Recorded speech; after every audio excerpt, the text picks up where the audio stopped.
away. He said, but when you were thrown away, he said, I came walking by.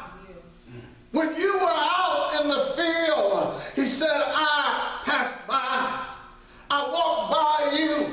Aren't you glad that God passed by you? Amen. When you were out, when you were rejected, when you were thrown aside, when people were done using you and tearing you down and said you were not good for anything, aren't you glad that God came by? Amen.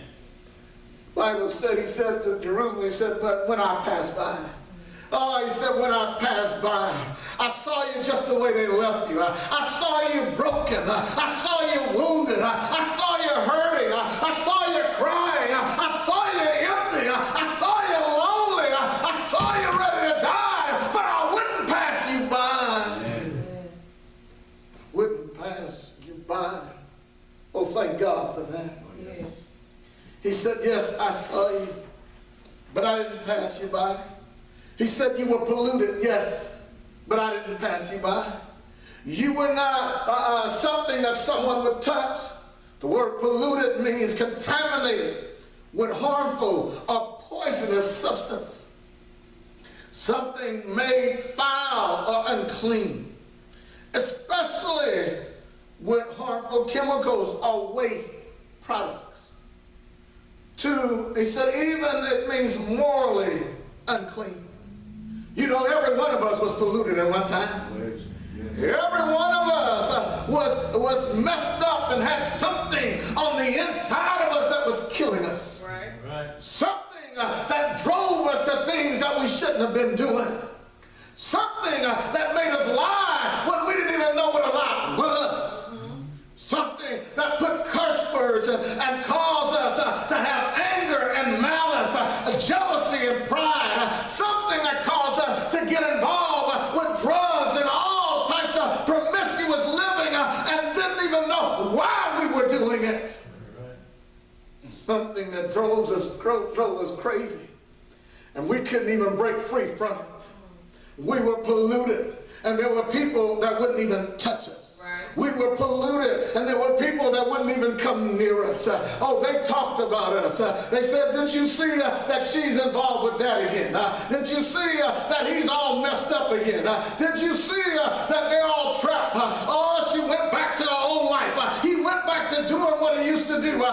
She's in this and he's in that. They just talked about you, but they had no answer for you. Yes, sir. They had no solution for you. They sat around and said, when is he going to learn?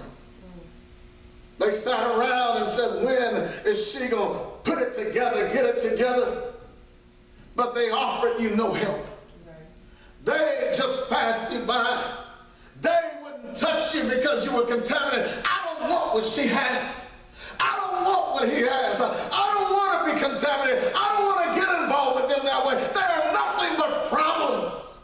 They're nothing but trouble. They're nothing but something that's going to cause you pain and suffering. Brother and sister, that was most of our life. But I got news for you.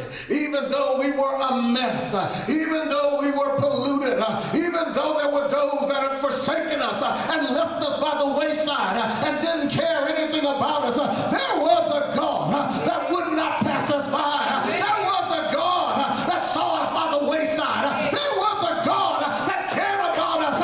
And I come to tell you, he cares about you today. Amen. They were polluted. We were polluted. He said, I saw you polluted, and no one came to your aid. I saw you in your messed up mind, and no one tried to help you.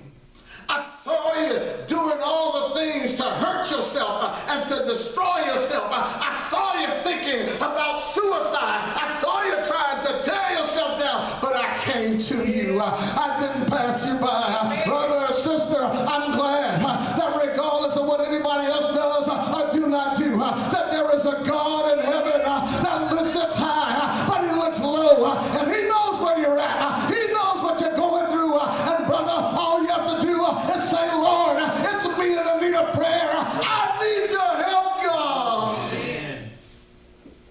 said, I saw you polluted. I saw you messed up. Listen to me. If you see me by the wayside, don't talk about me, help me. All right. If you see me by the wayside, don't talk about me, pick me up. Oh, brother and sister, well, I don't want to get dirty. Yesterday I was driving down the road, and I thought about whether I'd share this or not, but I was driving down the road, and as I was driving down the road, I saw a man, and this man was in the middle of the road where I was getting ready to turn, and he was waving cars down, trying to stop cars, but everybody just passed him by. Everybody just kept going. And I was trying to make a right turn, but I didn't want to hit him, and I thought he was trying to cross the street. But when I stopped the car, stopped and just waited for him to walk across, he wouldn't walk. He just stood there in the middle of the street. And I wondered, what is going on? And so as I slowly turned, made my right turn, I saw him waving me down. And so I rolled down my window, and he said to me, I can't move. I'm stuck in the middle of this road. I can't move my body. Will you help me? Will you help me? And so I pulled my truck on the side of the road, and I went there and I said, what's going on? And he began to tell me how I can't move my leg, I can't move anything. Would you take me to the hospital?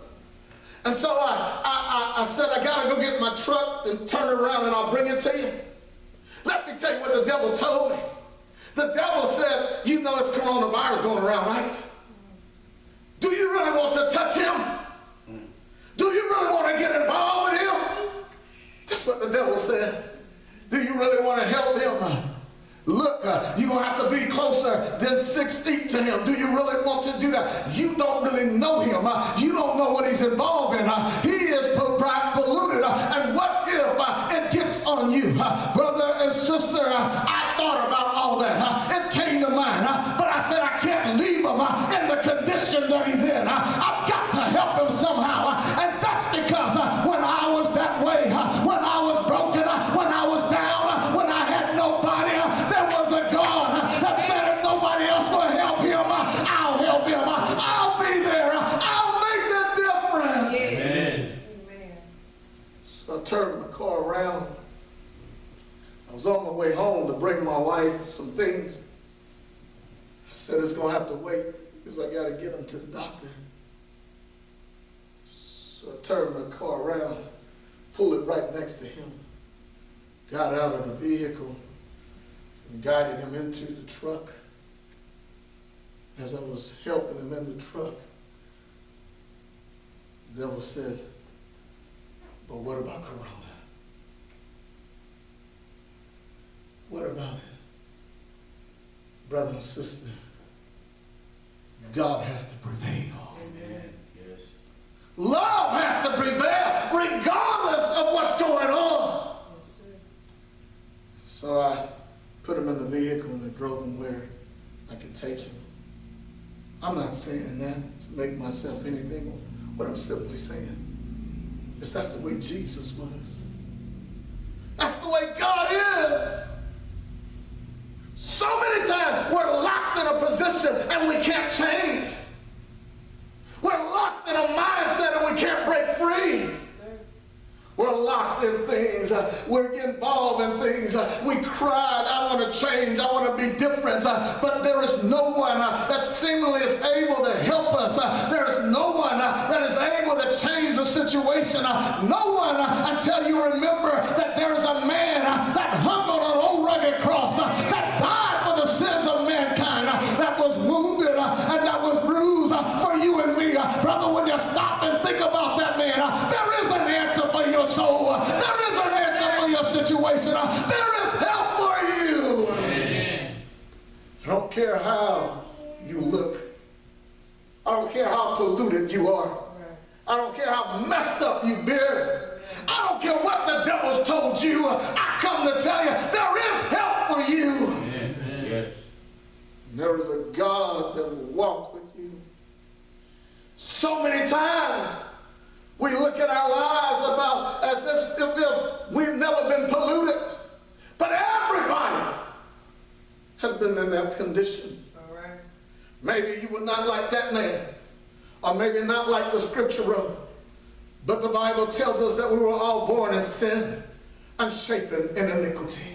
Every one of us was polluted. Every one of us needed help.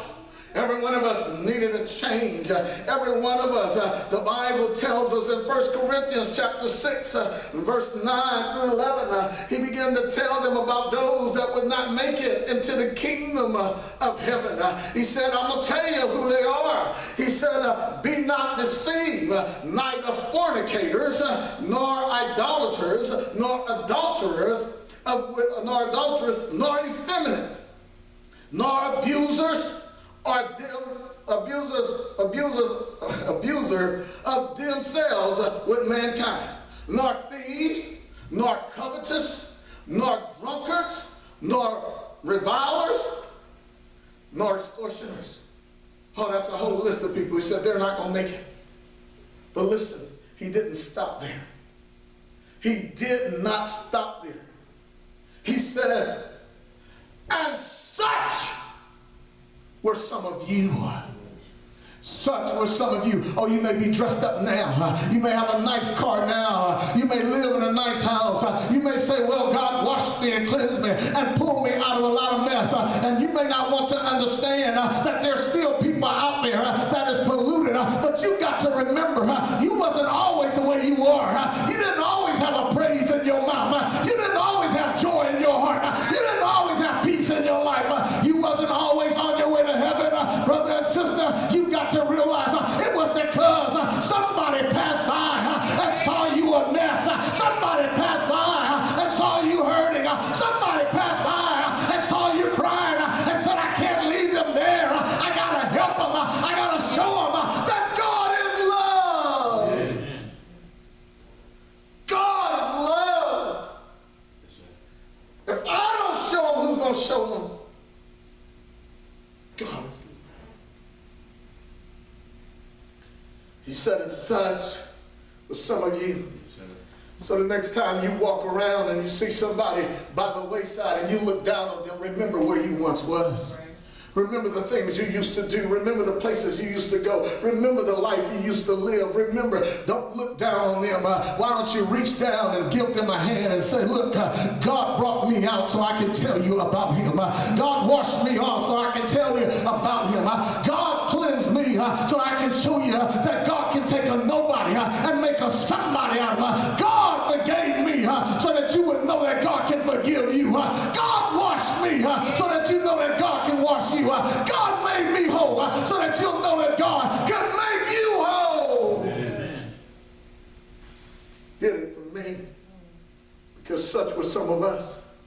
Oh, don't look at me as if you never drunk alcohol. Don't look at me as you never had a filthy mouth. Don't look at me as if you never went out and partied all night long and danced and act a fool like you talk about people.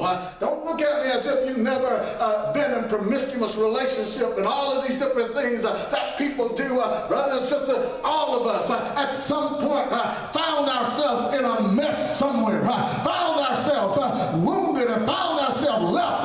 But thanks be unto God. Thanks be unto God that no matter where you was, God knew where you were. No one else went to you. No one else cared about you, but God knew. Oh, and he came. He came to show you love like no other. He came to pick you up like no other. He came to turn you around like no other. So while you dance about the goodness of God, remember it's because God showed you love. Amen. Showed you a love, you and me a love we didn't even deserve. Bless. He wouldn't pass us by. Why? Because you see, Jesus is not afraid of your polluted condition. He's not afraid of your situation. He's not afraid of all that you've been through, been involved in. Doesn't bother him at all. There were people in the scriptures who had leprosy that no one would touch. And Jesus would walk up to them and touch him. There were that had died, and if you touched even the coffin, you would be defiled. But Jesus would walk up and touch the coffin. Why?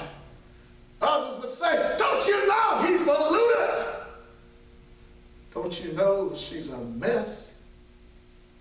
No. Jesus would answer, I know they need me. Amen.